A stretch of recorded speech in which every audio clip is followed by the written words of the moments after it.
Thaís Constante, estamos aqui na Casa da Liberdade com o poeta Davi Cohen. Boa tarde. Boa tarde. Como é lançar um livro de poesia sendo advogado? Bom, independente da minha profissão, lançar um livro de poesia foi uma realização pessoal muito grande, né?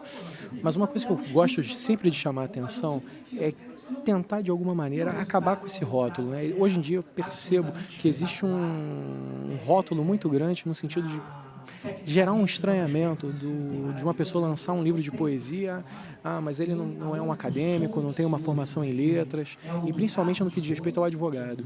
Eu acho que a profissão que a pessoa leva no seu dia a dia não deve servir de empecilho para a publicação de um livro, para você desenvolver uma atividade literária paralela, ou até que essa atividade literária venha a ser uma atividade principal na sua vida. No meu caso, eu comecei a escrever muito antes de pensar em ser advogado. Eu comecei a escrever com 15 anos de idade, sendo que eu fui me formar com 23, 24 anos, né? Então a poesia é uma coisa que surgiu muito antes na minha vida, então não são coisas não são coisas conflitantes, eu diria assim, né? A poesia e o direito convivem harmoniosamente na minha vida e ambos de alguma maneira me realizam. Qual a conexão entre as duas profissões? Bom, eu diria que tanto o direito quanto a poesia, a literatura, eles têm como ferramenta a palavra, né? E isso é essencial. Eu, no direito, nas minhas atividades diárias como advogado, eu utilizo a palavra como forma de convencimento, como forma de ganhar causas, defender teses jurídicas, mas a ferramenta é sempre a palavra. Na poesia, eu tento, de alguma maneira, por meio da palavra, por meio da articulação verbal e principalmente da palavra escrita, de alguma maneira alcançar as pessoas, levar sentimento para a vida das pessoas, trazer um pouco de sensibilidade para a vida das pessoas, mas o mais importante é que, tanto no direito quanto na poesia, e que eu repito, não são de maneira alguma atividades conflitantes, a palavra é o elemento essencial. E tanto quando eu faço uma petição, quanto quando eu faço um poema, eu de alguma maneira sou um construtor de palavras, um construtor, acima de tudo, de ideias, só que com destinos diferentes. Quais são seus autores de referência? Bom, eu sempre gostei muito de Drummond, de Fernando Pessoa. Descobri uma identidade muito grande com Leminski, com Ferreira Goulart, com Manuel Bandeira, não é? Autores contemporâneos a mim também são grandes referências, como Fabrício Carpinejar, que é um poeta do Sul e que me traz elementos que eu valorizo bastante. Então, eu diria que, assim, Fernando Pessoa é um autor essencial, Drummond é um autor essencial, são autores em que eu inegavelmente bebi, mas eu diria que os autores que eu tenho uma maior identidade seriam, sem dúvida, o Carpinejar e o Leminski. Você acha que suas poesias seguem o mesmo estilo desses autores?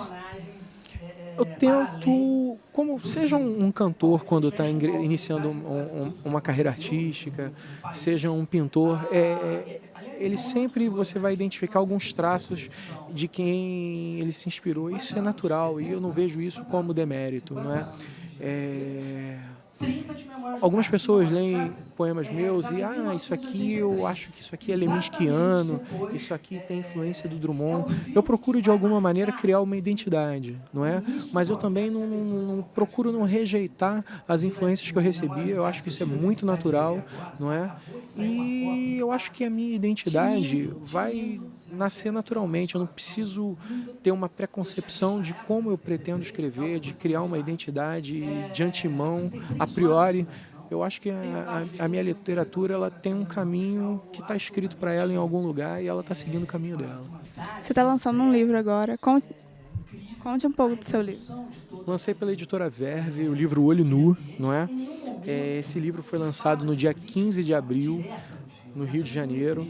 É um livro que conta com a orelha do Mano Melo, que é um poeta fabuloso, que eu também tenho como referência.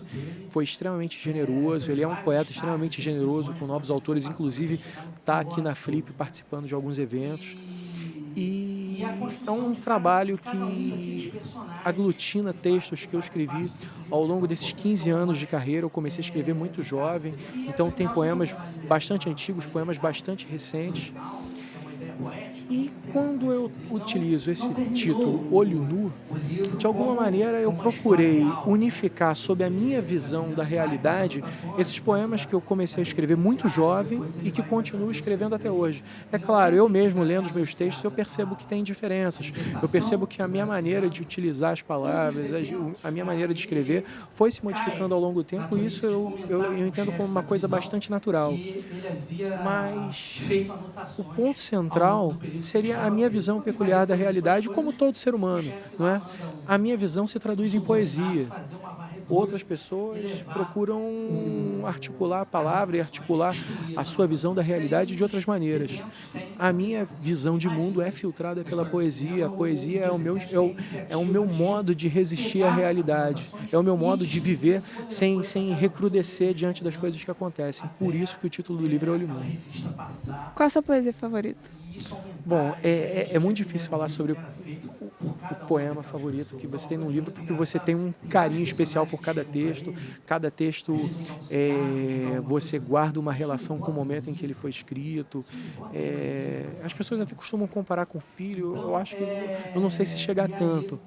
Mas existe um poema em especial que eu costumo gostar muito e que é um poema que eu leio em recitais e, embora seja um poema curto, que se chama Esconderijo. Eu vou até ler esse poema para você. Quero meu refúgio nesse verso, construir rimas sem janelas, mobiliar sonhos com teias de aranha e trocar para sempre o segredo da porta. O poema é minha casa na árvore. Essa, para mim, é uma das ideias centrais do livro e é uma das ideias centrais de como eu enxergo essa vida a olho nu. A poesia, para mim, o poema, é a minha casa na árvore.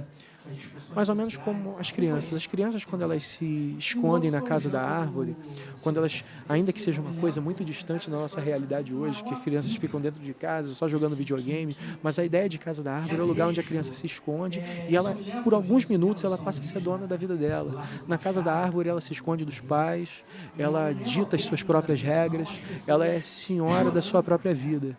Na poesia, a poesia é o meu caminho para ser senhor da minha vida.